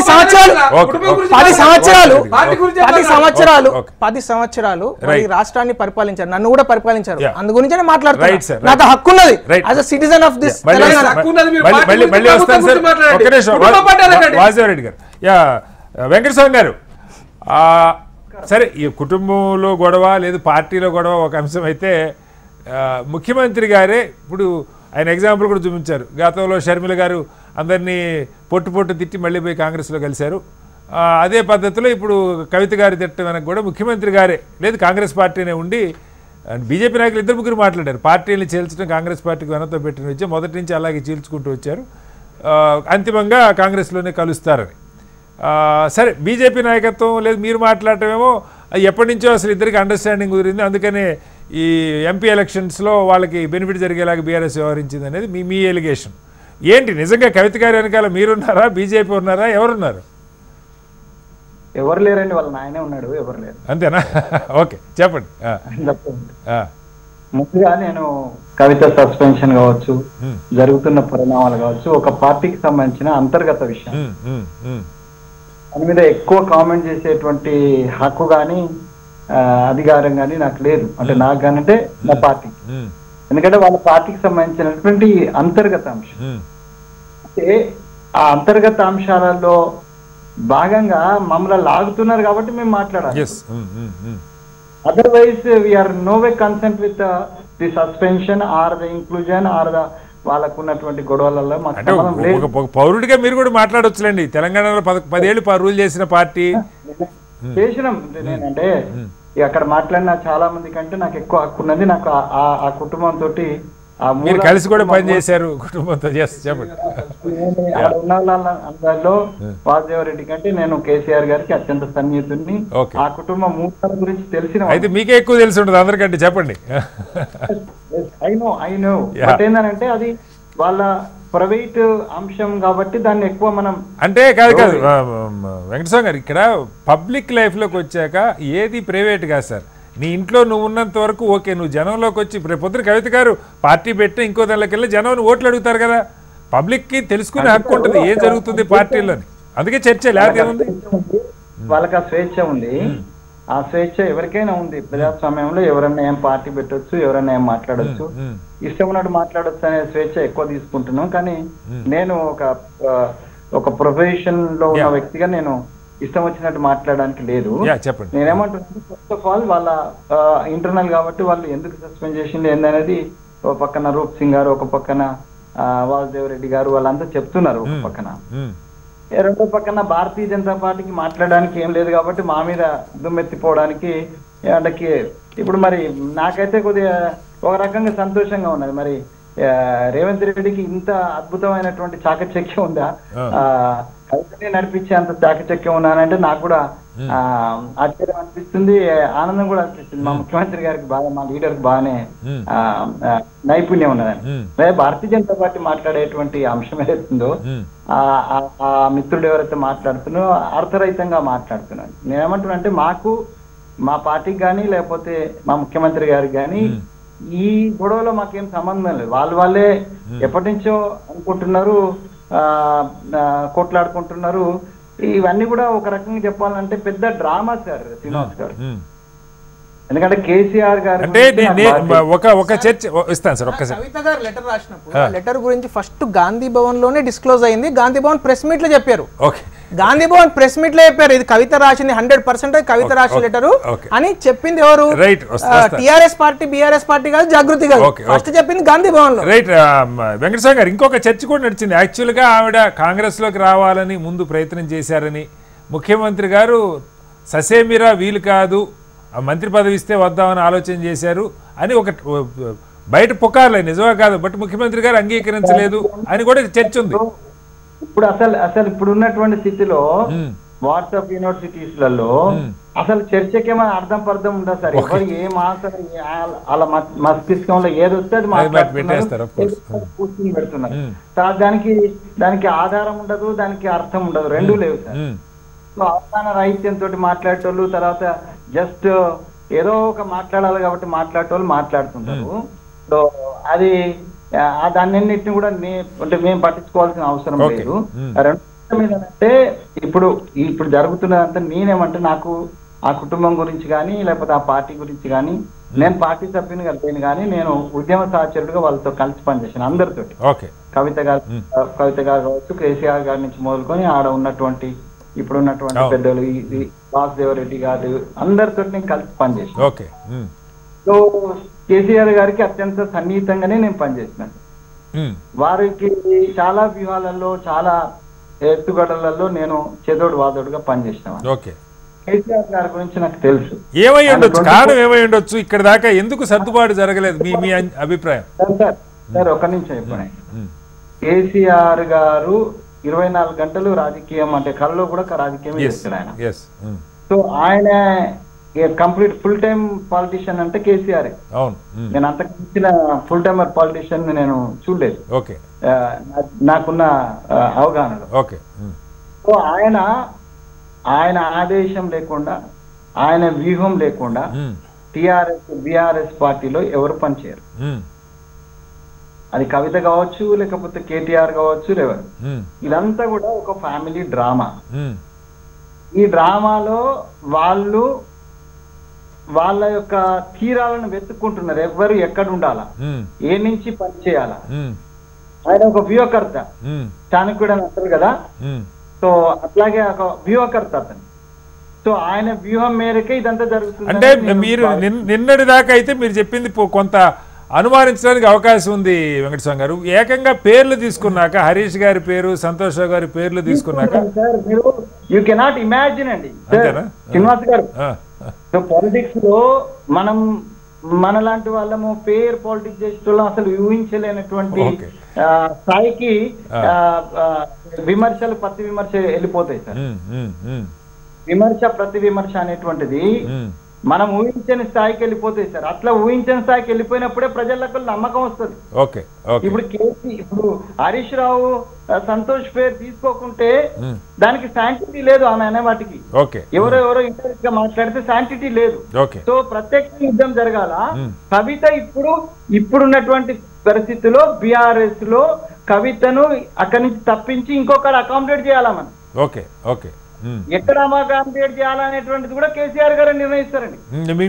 మీ అంచనా చెప్పండి, ఎక్కడ అకామిడేట్ చేసే అవకాశం ఉంది? నేను అంచనా చేస్తే మళ్ళా అంటే మీరు కాంగ్రెస్ లోకి అయితే రానివని చెప్తున్నారు. ఇందాక మహేష్ కుమార్ గారు కూడా మా పార్టీలో ఇట్లాంటి వాళ్ళకి స్పేస్ లేదని చెప్తా ఉన్నారు. ఇప్పుడు మహేష్ కుమార్ చెప్పినా, లేకపోతే రేవంత్ రెడ్డి గారు చెప్పినా, అక్కడ హరీష్ రావు గారు చెప్పినా, ఇక్కడ లేకపోతే భారతీయ జనతా పార్టీ లక్ష్మణ్ గారు చెప్పినా, ఆ పైన ఉంటుంది సార్ ఒకటి. మా పార్టీ కావచ్చు, బీజేపీ కావచ్చు, ఎవరైనా కావచ్చు, ఆ పైన ఒకరు ఉంటారు ఆ ఢిల్లీలో. ఆ ఢిల్లీ పీఠానికి ఒకవేళ ఏస్ అనిపించింది అనుకో, ఇక్కడ అందరి మాట నోరు పడిపోతుంది సార్. ఇక్కడ ఉన్న అందరి మాట నోరు పడిపోతుంది. ఇప్పుడు మన రేవంత్ రెడ్డి గారు కూడా ఒక స్టేజ్ లో ఆమె షర్మిల గారు మా దగ్గరకు వస్తానంటే వ్యతిరేకించిన సందర్భం లేదా సార్? మళ్ళా కాంగ్రెస్ పార్టీకి వచ్చింది. ఇదంతా హార్డ్ అండ్ ఫాస్ట్ రూల్స్ ఏముండేది సార్. ఎక్కడో కాడ పార్టిసిపేట్ చేస్తారు, ఎక్కడో కాడ తెలుగుదేశంతో కాంగ్రెస్ పార్టీ. ఇక్కడ మొత్తం ఈ డ్రామాకి కర్త కర్మ క్రియ కేసీఆర్ గారే గాని, కాంగ్రెస్ గాని, బీజేపీ గాని కాదు అంటారు మీరు, అంతేనా? ఎవరు కాదు సార్, కర్త కర్మ క్రియ వారే. వారు అపర చాణక్యుడు అని పేరు తెచ్చుకున్నాడు. ఇప్పుడు అభినవ చాణక్యుల్లాగా ఆయన మొత్తం ఇంటికాడ కూర్చొని మనం అనుకుంటున్నాం అంటే మా పార్టీ వాళ్ళు కూడా అందరు విమర్శిస్తున్నారు, ఆయన ఏం లేదు కథం అయిపోయాడు ఇంటికాడ కూర్చున్నాడు అంటున్నారు. కానీ కాదు, ఆయన 24 గంటలు ఆలోచిస్తాడు. ఆయన ఫామ్ హౌస్ లో కూర్చున్నా పాలిటిక్స్ చేస్తాడు, ఫామ్ హౌస్ నుంచి బయటకు వచ్చినా పాలిటిక్స్ చేస్తాడు. ఆయన నిష్ణానికుడే. కాకపోతే ఏంటంటే ఆయన ప్రయోజనాలకు అంటే అంతకు ముందు రాష్ట్ర ప్రయోజనాలు, తెలంగాణ ప్రజల ప్రయోజనాల గురించి మాట్లాడినటువంటి కేసీఆర్ ముఖ్యమంత్రి అయిన తర్వాత సొంత ప్రయోజనాలకు కోసమే అన్ని డ్రామాలు ఆడుతున్నాడు. కాబట్టి ఆయన బదనాం అవుతున్నాడు. ఆయన ప్రజా సంక్షేమం కోసం మాట్లాడుతుంటే రైట్ సార్. మళ్ళీ వస్తాను సార్ మీ దగ్గరికి. రూప్సింగ్ గారు ఒక మాట అంటే భవిష్యత్ కార్యాచరణ రేపు 12 గంటలకు మళ్ళీ ప్రెస్ మీట్ కూడా పెడుతున్నారు అన్నారు. అంటే ఒక కొత్త పార్టీనా అంటే మేము ముందున్న ఆప్షన్స్ యాజ్ ఆఫ్ నో ఇది దీర్ఘకాలం ఉంటుందా, తర్వాత ఏమవుద్ది, మళ్ళీ తండ్రి కూతురు ఒకటవుతారా, పార్టీలో కలిసిపోతారా, వేరే చర్చ. బట్ ఇప్పుడు అయితే ఏదైనా ఒక పార్టీ పెట్టడం, లేదంటే అటు కాంగ్రెస్లోనో ఇటు బీజేపీలోనో అవకాశం ఉంటే జాయిన్ అయ్యేటువంటి ప్రయత్నం చేయటం. సొంత పార్టీగా చాలా వరకు వినపడుతున్నది. ఇప్పటికిప్పుడైతే ఇమీడియట్గా ఆవిడ పార్టీనే ప్రకటన చేస్తారు రేపని ఒక వార్త వస్తుంది. పార్టీ పేర్లు కూడా రకరకాలు స్ప్రెడ్ అవుతా ఉంది. తెలంగాణ జాగృతి, తెలంగాణ బహుజన రాష్ట్ర సమితి, ఇట్లా రకరకాల పేర్లు కూడా వస్తూ ఉన్నాయి. బట్ ఒక రాజకీయ పార్టీగా ఇప్పుడే ఇందాక అమర్నాథ్ గారు కూడా చెప్పారు, ఈవెన్ షర్మిల ఈక్వల్ క్యాలిబర్ ఉన్న లీడర్, ముఖ్యమంత్రి కుమార్తె, ఆవిడ కూడా బ్రహ్మాండంగా మాట్లాడగలదు, తిరగగలదు, ఎన్నో వల్ల కాల. ఇక్కడ ట్రై చేశారు, అక్కడ ట్రై చేశారు, ఎక్కడ వల్ల కాల పోయి ఏదో పార్టీలో చేరుతున్నటువంటి పరిస్థితి కాంగ్రెస్లో. అంటే ఏంటి మీ ఆలోచన, ఎలా ముందుకెళ్ళాలనుకుంటారు? పెద్దలు వెంకటస్వామి గారు ఇప్పుడే చెప్పారు, వ్యక్తులు తమకు నచ్చినట్టు, తమకు తోచినట్టు, తమకు వచ్చిన సమాచారాన్ని బట్టి ఎవరికి వాళ్ళు ఊహించుకొని చెప్తున్నటువంటి కథనాలు తప్ప వాటిలో ఏది కూడా కేసీఆర్ గారిని మీ అందరికంటే బ్రహ్మాండంగా చెప్పారు, మా అందరికంటే ఎక్కువ. అంటే మేము కూడా చూసాము. నేను కార్మిక విభాగం రాష్ట్ర అధ్యక్షునైనప్పుడు వెంకటస్వామి గారు పార్టీలో ఉన్నారు, వారితో నేను కూడా చాలా సార్లు కలిసి డిస్కస్ చేసినాం. కానీ మీరు అన్నట్టు మాకంటే ఎక్కువ కేసీఆర్ గారు ఆడిస్తున్న ఆట అది వారు ఎలా చెప్తున్నారు, వారికి ఉన్న సమాచారం ఏదో నాకు తెలియదు. కానీ కవితమ్మ గారు ఇప్పటికే చాలా సార్లు క్లియర్ చెప్పారు, మేము ఏం చేసినా నెక్స్ట్ వచ్చే ప్రభుత్వం బీఆర్ఎస్కే వస్తుంది, కేసీఆర్ గారే ముఖ్యమంత్రి ఉంటారు, జాగృతి పక్షాన మేము బీజేపీ పార్టీకి ఆర్ఎస్ఎస్ ఎట్లానో బీఆర్ఎస్ పార్టీకి జాగృతి అలా ఆ సంస్థలా పనిచేస్తాం. ఇప్పుడు కూడా అదే స్టాండ్ లో ఉన్నాం. పార్టీ విషయంలో ఎటువంటి ఆలోచన అభిప్రాయాలు లేదు. ఈ రోజు మనకు సస్పెండ్ అయిపోయింది కాబట్టి, సస్పెండ్ చేశారు కాబట్టి ఆ తర్వాత ఈ మాట మీద కొనసాగవలసి వస్తుందా, ఇంకేమైనా ఆలోచన చేస్తుందా అనేది భవిష్యత్తులో తేలబోతుంది. కానీ ఇప్పటికే కవితమ్మ గారు రేపు 12 గంటలకి ప్రెస్ మీట్ అంటున్నారు. ఏదో ఒక ప్రకటన లేకపోతే అర్జెంట్గా ప్రెస్ మీట్ పెట్టాల్సిన అవసరం ఉంది. ఏదో ఒక నిర్ణయం ప్రకటించే ఉద్దేశం ఉండొచ్చు కదా. పార్టీ నుంచి సస్పెండ్ చేశారు, ఇప్పుడు ఎమ్మెల్సీ యాజిట్ గా కొనసాగుతా ఉన్నారు. రాజీనామా చేస్తారు, రాజీనామా బయట వార్తలే కదా. తను రేపు వచ్చి రాజీనామా చేస్తే నెక్స్ట్ ఎలా ప్రయాణం చేస్తాము. జాగృతిని ఇప్పటికే గ్రామ మండల స్ప్రెడ్ అయి ఉన్నాం. ఆ కమిటీలు 24 కమిటీలు వేసుకోవడానికి ప్రణాళిక రూపొందించుకొని ఉన్నాం. ఇప్పటికే 13 రాష్ట్ర అనుబంధ సంఘాలు అనౌన్స్ అయినాయి. అంటే బీఆర్ఎస్ గొడుగు కింద పెరిగింది జాగృతి. ఇప్పుడు బీఆర్ఎస్ తో సంబంధం లేకుండా విడిగా, బీఆర్ఎస్ తో సంబంధం లేదని బీఆర్ఎస్ నాయకత్వమే చెప్పింది. చెప్పిన తర్వాత ఈ క్యాడర్ నిలబడతారు. ఎందుకంటే ఇప్పటిదాకా పెద్ద కీలకమైన నాయకులు ఎవరు రాలే. క్యాడర్ సపోజ్ మీలాంటి వాళ్ళు పనిచేస్తుండొచ్చు, చాలామంది డెప్త్ ఉండొచ్చు, కానీ ప్రజల్లో గుర్తింపు ఉన్న నాయకులు ఎవరు ఆవిడ వెనకాల ఇప్పటిదాకా మనకు కనపడలా. మరి ఇవేమీ లేకుండా ఆర్థిక వనరులు, లేకపోతే నాయకత్వం, భావజాలం అదే భావజాలం ఎలాగో కేసీఆర్ గారే దానికి పేటెంట్. మరి ఎట్లా స్పేస్ ఎక్కడుంది? కేసీఆర్ గారు పేటెంట్ అయినా తను బీసీ ఉద్యమాన్ని పార్టీలో ఉన్నప్పుడే జాగృతి పక్షాన ఆ ఉద్యమాన్ని తన భుజాన వేసుకొని ప్రయాణం చేస్తున్నది. బీసీ ఉద్యమంలో ఉన్న సుమారు 112 కుల సంఘాలలో 72 కుల సంఘాలు ప్రజెంట్ కవితమ్మ గారితో ప్రయాణం చేస్తా ఉన్నాయి.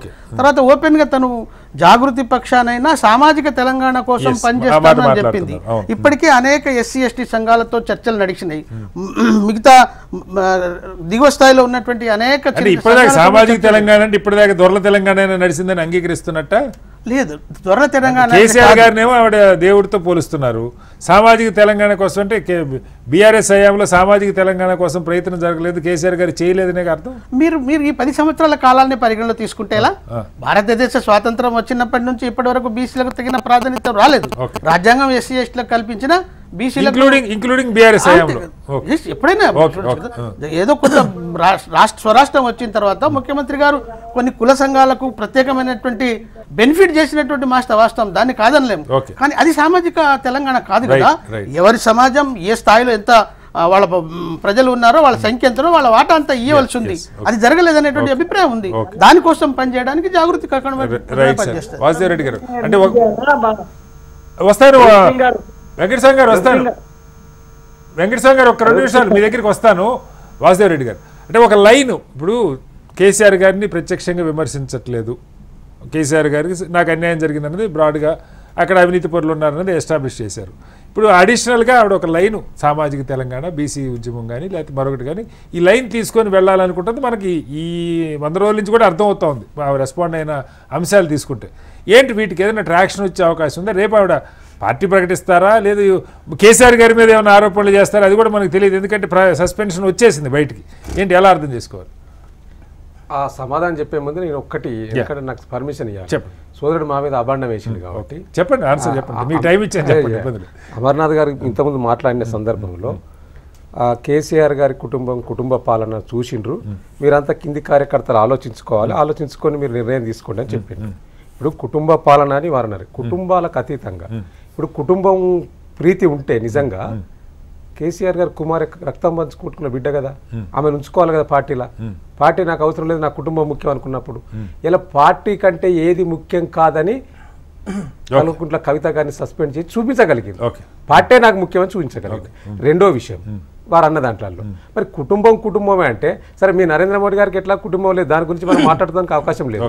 సో మరి మీ కేంద్ర మంత్రి రాజ్నాథ్ సింగ్ కుమారుడు పంకజ్ సింగ్, అమిత్ షా కుమారుడు జేఎస్ బీసీసీఐ కార్యదర్శి ఉన్నాడు, బీజేపీ నాయకుడు ఉన్నాడు, వసుంధర రాజే కుమారుడు యశ్వంత్ సింగ్ ఉన్నాడు, ప్రమోద్ మహాజన్ కుమార్తె ఉన్నది పూనం మహాజన్, అదేవిధంగా యడ్యూరప్ప ఇద్దరు కుమారులు రాజకీయాలలో ఉన్నారు. వాళ్ళెవరు నాయకత్వం ఇవ్వట్లేదు కదా. ఇప్పుడు పార్టీలలో ఉన్నారు కదండి, నాయకత్వాలు. కుటుంబ పాలనలో మీ అనేక రాష్ట్రాలలో కుటుంబ పాలన ఉన్నదని బీజేపీ లేదు, కేంద్రంలో లేకపోవచ్చు, కానీ అనేక రాష్ట్రాల్లో మీరు పరిపాలిస్తున్న రాష్ట్రాల్లో కుటుంబ పాలన ఉన్నది. కుటుంబ పాలన అని చెప్పి మీరు పదే బీఆర్ఎస్ ని విమర్శించడం సరికాదనేది ఒకటి. రెండో అంశం మీరు చెప్పిన దానికి అవినీతి అని కూడా వారు చెప్తా ఉన్నారు. అనేక మంది అవినీతి పరులంతా కూడా మీ బీజేపీ పార్టీలకే వచ్చారు. మీ బీజేపీ పార్టీలకు వచ్చినాకనే వాషింగ్ పవర్ నిర్మాణం అయిపోయింది. అనేక మంది బయట సిబిఐ ఈడీలు కేసులు తీసుకొచ్చుకొని అనేక అవినీతి అక్రమాలు చోటు చేసుకున్న వాళ్ళంతా బీజేపీలో ఉన్నారు ఇప్పుడు ప్రజెంట్. సో కాబట్టి మీరు పదే బీఆర్ఎస్ ని విమర్శించడం సరికాదని ఎగ్జాంపుల్ వాడుకొని కూడా చూపించారు. అది వదిలిపెట్టి మన పాయింట్లోకి వద్దాం. ఇప్పుడు మీరు అడిగిన ప్రశ్నకు ప్రధానంగా ఇప్పుడు కవిత గారు సస్పెండ్ అయిన తర్వాత వారు రాజకీయ పార్టీ పెడతారా, ఇంకో రాజకీయ పార్టీకి పోతారా అనేది వారి నిర్ణయం. దాంట్లో ఇప్పుడు మా పార్టీలో లేరు, మేము దాని గురించి మాట్లాడే ఇప్పుడు ఇందాక అమర్నాథ్ గారు కాంగ్రెస్ ఆడిస్తుంది వెనకాల నుంచి, లేదా రేవంత్ రెడ్డి గారు ఆడిస్తున్నారు ఒక ఎలిగేషన్ చేశారు. అలా మీకేదన్నా మన వెంకటస్వామి గారు అయితే ఇది ఎవరు కాదు కేసీఆర్ గారు ఆడిస్తున్నారని ఆయన అన్నారు. మీకేదన్నా వెనక ఎవరన్నా ఉన్నారా కవితకి? ఎందుకంటే తండ్రినే ఢీకొని బీఆర్ఎస్నే ఢీకొని పోరాటం చేయడానికి పరోక్షంగా తండ్రినే ఢీకొన్నట్టుగా ఇవాళ సస్పెన్షన్ చేయించుకున్నారంటే తండ్రినే ఢీకొంటున్నట్టు ఒక రకంగా చెప్పాలంటే. ఇప్పుడు వెనక ఎవరో లేకుండా దన్ను లేకుండా రాజకీయ భవిష్యత్తుని అలా ఛాలెంజ్ చేస్తారు. వారు వెనుక ఎవరున్నారు అనేది కవిత గారే చెప్పాలి. ఎందుకంటే మేము చేసింది ఏంది, మీరు పార్టీని డిస్టర్బ్ చేసే ఒక ప్రకటనలు చేస్తా ఉన్నారు కాబట్టి దాని దృష్ట్యా పార్టీ నిర్ణయం తీసుకున్నది. వారిని ఎవరు నడిపిస్తున్నారు, ఎవరు నడుస్తున్నది అనేది మీకు సమాచారం ఉంటది కదా. ఇప్పుడు వారు నిన్న ప్రెస్ మీట్ లో చెప్పినప్పుడు వారే అన్నారు, కవిత గారే వారు స్వయంగా చెప్పారు ప్రెస్ మీట్ లో, నేను ఎవరో చెప్తే ఆడిచ్చే ఆట బొమ్మను కాదు, నేను స్వతంత్రంగా చేస్తున్నాను వారే అన్నారు. అది ఎంతవరకు వాస్తవం అనేది మనం కాలం నిర్ణయిస్తుంది ముందు. సో కాలం నిర్ణయిస్తుంది. మనం ఇప్పుడు దాని గురించి ఇప్పుడు పార్టీలో లేదు కాబట్టి మీరు అన్నట్టు నిన్నటి వరకు ఉండి మీరు మాట్లాడితే నేను సమాధానం చెప్పేటోని. ఇప్పుడు పార్టీ లేదు కాబట్టి పార్టీ సస్పెండ్ చేసినాం కాబట్టి వారిని అడగాలి. ఎట్ ది సేమ్ టైం అన్నట్టు కత్తి వెంకట సాహెబ్ అన్నట్టు కేసీఆర్ గారే ఆడిస్తున్నారు కవితమ్మను అని వారు అంటా ఉన్నారు. నిజంగా వారు ఇంతకుముందు చెప్పినట్టు కేసీఆర్ గారికి అత్యంత సన్నిహితులు. చాలా సందర్భాల్లో మేము తెలంగాణ ఉద్యమంలో వెంకటన్న అని దగ్గర తీసుకొని అనేక సందర్భాలు మాట్లాడే సందర్భాలు ఉన్నాయి. సరే ఆ తర్వాత డిఫరెంట్ అది వేరే అంశం అనుకోండి. కానీ మరి కేసీఆర్ గారు ఆట ఆడిస్తే కేసీఆర్ గారు చెప్పినట్టు వినాలి కదా. కేసీఆర్ గారు చెప్పినట్టు వింటలేరు కదా. కేసీఆర్ గారు చెప్తే ఇన్నట్టు హరీశ్రావు గారు ఉంటున్నారు, కేటీఆర్ గారు ఉంటున్నారు, అనేక మంది పార్టీ శ్రేణులుగా మేమందరం కూడా ఉంటున్నాం కదా. వారి డైరెక్షన్ లో మేము పనిచేస్తా ఉన్నాం కదా. సో ఇప్పుడు వారు డైరెక్షన్ లో పనిచేస్తలేదు కాబట్టి సస్పెండ్ చేశారు కాబట్టి అది అంతా వారు చెప్పింది కూడా అంత అబద్ధం.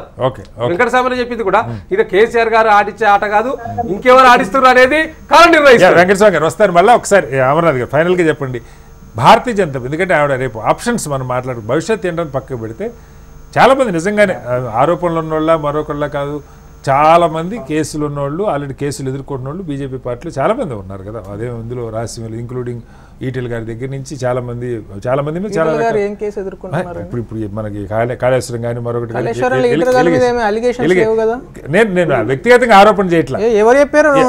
4 రిపోర్ట్లలో ఏ రిపోర్ట్ లో వారిని ఒక్కసారి కూడా ఒక మాట కూడా అనలేదు కదా. ఒక పేరేని కాదు కానీ చాలా మంది ఎలిగేషన్స్ ఉన్న వాళ్ళు దేశవ్యాప్తంగా చాలా మంది ఉన్నారు. అవి నేరాలు నిరూపణ అవుతాయి లేదా పక్కకు పెడితే ఇప్పుడు కవిత గారు ఏమైనా అప్రోచ్ అయ్యే అవకాశం ఉందా భారతీయ జనతా పార్టీని? లేదు కన్సిడర్ చేసే అవకాశం ఉందా? ఎందుకంటే ఆ కుటుంబం నుంచి ఒకళ్ళు వస్తే కూడా మీకు కూడా అడ్వాంటేజ్, ఏ పార్టీకైనా అడ్వాంటేజ్ కొంతమేరకు. అంటే ఇక్కడ ఒక పాయింట్ అర్థం చేసుకోవాలండి, భారతీయ జనతా పార్టీ సిద్ధాంతపరమైన పార్టీ.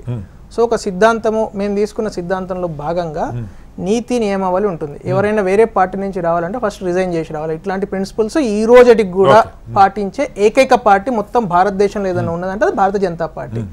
ఖచ్చితంగా you have to accept it, this is a fact. అయితే ఇక్కడ ఇందాక మిత్రులు చెప్తూ సామాజిక తెలంగాణ గురించి పోరాడుతుంది అన్నారు. అసలు విచిత్రం ఏంటంటే ఫస్ట్ సామాజిక జాగృతిని తయారు చేయమనండి, సామాజిక తెలంగాణ తర్వాత తయారు చేయండి. ఫస్ట్ సామాజిక అంటే the change should start from with in అని ఫస్ట్ కుటుంబాన్ని సరి చేసుకుని తర్వాత ముందుకెళ్ళాలి. రెండోది టీబీజీకేఎస్ వారు రూప్ సింగ్ గారు యాక్చువల్ కార్మిక నాయకులు, వారికి క్లియర్గా తెలుసు టీబీజీకేఎస్ నాయకురాలుగా ఆవిడ అనేక సంవత్సరాలు ఉన్నది, రైట్. దానికి సామాజిక తెలంగాణ అనే నేపథ్యంలో వారిని తొలగించి అక్కడ ఒక దళిత బిడ్డను పెట్టారు. దానికి ఆవిడ ఫ్రస్ట్రేట్ అయితే ఎట్లా అండి? దళిత బిడ్డను అయితే ఆవిడ స్వాగతించాలి, ఇన్ఫాక్ట్ ఆవిడ దండం పెట్టాలి. అది అంటే ఒక పక్కన సామాజిక తెలంగాణ సామాజిక తెలంగాణ ఇన్ఛార్జ్ అని ప్రకటించగానే స్వాగతించింది మీరు అట్లా అది చెప్పండి. మేము టీబీజీకేఎస్ మార్చినా కూడా ఆవిడ చాలా దాని మీద కూడా చాలా మాట్లాడారు. సరే, అది ఏ విధంగా స్వాగతించారు అందరు చూసారు పబ్లిక్. ఇక నేనే దాని మీద లేదండి. భారతీయ జనతా పార్టీ మళ్ళీ చెప్తున్నాను, భారతీయ జనతా పార్టీకి రావాలంటే వారికి ఎంతో కొంత ప్రజలలో ఖచ్చితంగా యాక్సెప్టెన్స్ ఉండాలి. ఇన్కాన్సిక్వెన్షియల్ అండి. Neither she has any ideology not she has any reputation in the Telangana among Telangana people. ఆవిడ ముఖ్యమంత్రి, మాజీ ముఖ్యమంత్రి కూతురుగా ఆవిడకు ఒక సెలబ్రిటీ స్టేటస్ లేకుంటే రెప్యుటేషన్ ఉండవచ్చు కాక, అంతేగాని తెలంగాణ ప్రజలలో పలుకుబడి ఓట్లు వేసేంత గొప్ప నాయకురాలుగా నేను అనుకోవట్లేదు పర్సనల్ గా. అది వాళ్ళు అనుకుండవచ్చు, వాళ్ళ విషయం అది. భారతీయ జనతా పార్టీ అట్లా కన్సిడర్ చేయట్లేదు. We are not considered her as a very strong formidable force గా అనుకోవట్లేదు. చాలా మంది పార్టీ లేకపోతే పెద్దగా ఏమి లేని వాళ్ళు కేసులు ఎదుర్కొంటున్నాయి. మళ్ళీ ఎందుకు చెప్తున్నట్టు పేర్లు మళ్ళీ మనం కేసులు ఎదుర్కొంటున్న వాళ్ళే. ఇప్పుడు మనకి మా సుజనా చౌదరి గారి దగ్గర నుంచి సీఎం రమేష్ గారి దగ్గర నుంచి మీ పార్టీ చాలా మంది, సరే అంతర్జాతీయ దేశీయంగా కూడా చాలా మంది ఉన్నారు. కేసులు నిజమా కాదని దానిలోకి వెళ్ళట్లా, కేసులు ఎదుర్కొంటున్న వాళ్ళు చాలా మంది ఉన్నారు. ఏదో ఒక పార్టీ అండ లేకపోతే సొంతగా గెలవగలిగిన టాలెంట్ అసలు వాళ్ళ పార్టీ లేకపోతే ఎవరికి ఏమి లేదు. ఏ పార్టీకైనా పార్టీ ఇండిపెండెంట్ గా ఎవరు గెలిచే అవకాశం అంతే కదండి. పార్టీ ఎవరికైనా ఏ పార్టీ అయినా ఈ రోజు భారతదేశ రాజకీయాలలో ఏం జరిగింది, పార్టీలే మెయిన్ రోల్ వచ్చేసింది వాస్తవం కదా. కాబట్టి వ్యక్తుల్ని పార్టీ లేకుండా వ్యక్తులు ఉన్నారని అనుకోక్కర్లేదు, కానీ ఒక అవకాశం ఇచ్చుకోవడం. ఎందుకంటే ప్రత్యక్షంగా హరీష్ గారి మీద లేదా వీళ్ళ మీద విమర్శలు చేశారు. అంటే 2.5 సంవత్సరాల క్రితము ఎగ్జాక్ట్లీ ఇదే తెలుగు నేల పైన ఇదే హైదరాబాద్ లో షర్మిల గారు ఒక అంటే వైఎస్ఆర్టీపీ అనే ఒక పార్టీని ఎట్లా పెట్టారు, ఏమేమి మాట్లాడారో మనం ఒక్కసారి యూట్యూబ్ లో కొడితే ఎగ్జాక్ట్లీ అదే స్క్రిప్ట్ ఈ రోజు కవిత గారు మాట్లాడుతున్నారా లేదా మీరు చూడండి. నేను ప్రత్యేక వాళ్ళ కుటుంబం కాంగ్రెస్ నుంచి వచ్చింది, కాంగ్రెస్ లోకి వెళ్ళింది. ఈ కుటుంబం కాంగ్రెస్ కాదు కదా మొదటి నుంచి, కానీ కాంగ్రెస్ లోకి వెళ్తుంది. విచిత్రం ఏంటంటే ఈవిడ కూడా, అంటే నేను కాంగ్రెస్ కు వెళ్తుందా లేదా నేను జ్యోతిషం చెప్పట్లేదు, కానీ ఈ స్క్రిప్ట్ మాత్రం, ఎందుకంటే నేను 2 విషయాలను ప్రధానంగా చెప్పగలుగుతాను. ఒక వాస్తవమైన విషయం ఏంటంటే ఇందాక వెంకటస్వామి గారు మాట్లాడుతున్నారు కదా, అసలు మాకేం సంబంధం లేదని. ఫస్ట్ కవిత గారి లెటర్ 100% ఫేక్ కాదు. బీఆర్ఎస్ శ్రేణులు, జాగృతి శ్రేణులు అది ఫేక్ లెటర్ అని మొత్తం సోషల్ మీడియాలో నింపుతున్న రోజు గాంధీ భవన్ ప్రెస్ మీట్ లో కాంగ్రెస్ పార్టీ అధికార ప్రతినిధి 100% మేము కావాలంటే ఏ టెస్ట్ కంటే ఆ టెస్ట్ కి రెడీ, ఇది 100% రైట్, ఫేక్ కాదు, ఇది ఆథెంటిక్ లెటర్ అని చెప్పింది. ఫస్ట్ డిస్క్లోజ్ చేసింది ఎక్కడండి? గాంధీ భవన్ లో. వాళ్ళకి ఎట్లా తెలుసండి? వాళ్ళే రాయిపించారని చెప్తున్నాను. రెండోది, ఆవిడ కవిత గారు శంషాబాద్ లో దిగిన వెంటనే అసలు ఆవిడ కనీసం మొహం కూడా కడుక్కోక ముందే ఫస్ట్ చెప్పిన విషయం ఈ 100% ఆథెంటిక్ లెటర్ అంటే ఎవరో ఖచ్చితంగా చెప్పించారని రాసింది ఆథెంటిక్ లెటర్ అంటే. వెంకటస్వామి గారు ఫైనల్ గా ఏంటి ఆవిడ భవిష్యత్ కార్యాచరణ ఎలా ఉండొచ్చు క్విక్ గా? నేను అనుకోవడం అయితే ఆమె అంటే కడిగిన ముత్యం లాగా రావాలంటే ఆమెకు వాషింగ్ పౌడర్ నిర్మా దగ్గర ఒక తప్ప ఇంకొకటి లేదు. కడిగిన ముత్యం బయటకు వస్తానంటే ఇలా మీరు చెప్పిన కేసీఆర్ గారు కడిగిన ముత్యంలాగా వస్తారు. ఆవిడ సంగతి మాట్లాడలేదులేండి. కడిగిన ముత్యం రావాలంటే ఆమెకి ఒక్కటే ఆప్షన్ బీజేపీలో చేరడం. ఆ లెటర్ గాంధీ భవన్ లో నేను అబ్జర్వ్ చేయలేదు. ఆ లెటర్ కూడా గాంధీ భవన్ లోనే ఫస్ట్ అమర్నాథ్ గారికి పాపము చాలా అంటే ఆయన బహుశా మరి ఆర్ఎస్ఎస్ ఏబీపీ బ్యాక్గ్రౌండ్ ఉంటే ఉండొచ్చు. అంటే ఆయన కూడా అక్కడి నుంచి వచ్చిన వాళ్ళే ఆయన మాట్లాడుతున్నాడు, కానీ అమర్నాథ్ గారు అవన్నీ సిద్ధాంతాలు అన్ని ఎప్పుడో గాలికి పోయినాయి. అది వాజ్పేయినప్పుడు లేకపోతే అంతకుముందు బలరాజ్ మద్దతున్నప్పుడు అప్పుడు ఉండొచ్చు, కానీ ఇప్పుడు అట్లాంటి సిద్ధాంతాలు భారతీయ జనతా పార్టీకి ఏం లేదు. కవితను తీసుకోరు అని ఏం లేదు. ఇప్పుడు నేను కూడా మా పార్టీ కూడా తీసుకోదని నేను చెప్పాను. నేను ఇందాకే చెప్పిన అట్లా హార్డ్ అండ్ ఫాస్ట్ రూల్స్ ఏం లేవు. ఇక పెద్ద బీజేపీ ఏదో శుద్ధ పూసలాగా ఆయన పాపం మాట్లాడుతున్నాడు. ఆయన కమిట్మెంట్ కు ఆయనకు ఆ పార్టీకి పట్ల ఉన్నంత గౌరవానికి నేను ఆయన గౌరవిస్తూనే అదంతా ఏం సీన్ లేదు తమ్ముడు, అదంతా ఏం లేదు. చూసి వచ్చినాం 30 ఏళ్ళు 35 ఏళ్ళు ఆలోచించినాము. అల్లుడు గోత్ర మేనమామకి ఎరకన్నట్టుగా భారతీయ జనతా పార్టీ యొక్క మొత్తం వాళ్ళు చేస్తున్నటువంటి అరుణాచల్ ప్రదేశ్ నుంచి గోవా దాకా వాళ్ళు చేసిన చూసినాం. కాబట్టి అదంతా ఏం లేదు. రేపు ఆల్టర్నేటివ్ అంటే ఆమె పార్టీ పెట్టగలితే, మీరు ఒక మాట అన్నారు శ్రీనివాస్ గారు, ఆర్థిక వెన్నుదన్ను ఎట్లా పార్టీకి నడపాలంటే ఈ రాష్ట్రాన్ని దోచుకొని ఆర్థిక వెన్నుదన్నులో అందరూ ఆ కుటుంబానికి సంబంధించిన అందరూ కూడా అద్భుతమైనటువంటి సంపాదించున్నారు.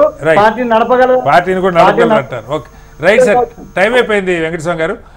మొత్తంగా రేపు 12 గంటలకు కవిత గారు ప్రెస్ మీట్ పెట్టబోతున్నారు. ఏం ప్రకటన చేస్తారు? కొత్త పార్టీ ప్రకటన ఉంటుందా, రాజీనామా ప్రకటన ఉంటుందా, ఏం చేయబోతున్నారు ఒక అంశం అయితే ప్రస్తుతానికైతే బీఆర్ఎస్ నుంచి ఆవిడ దూరం జరుగుతున్న పరిస్థితి, స్పష్టంగా సస్పెన్షన్ వచ్చినటువంటి పరిస్థితి.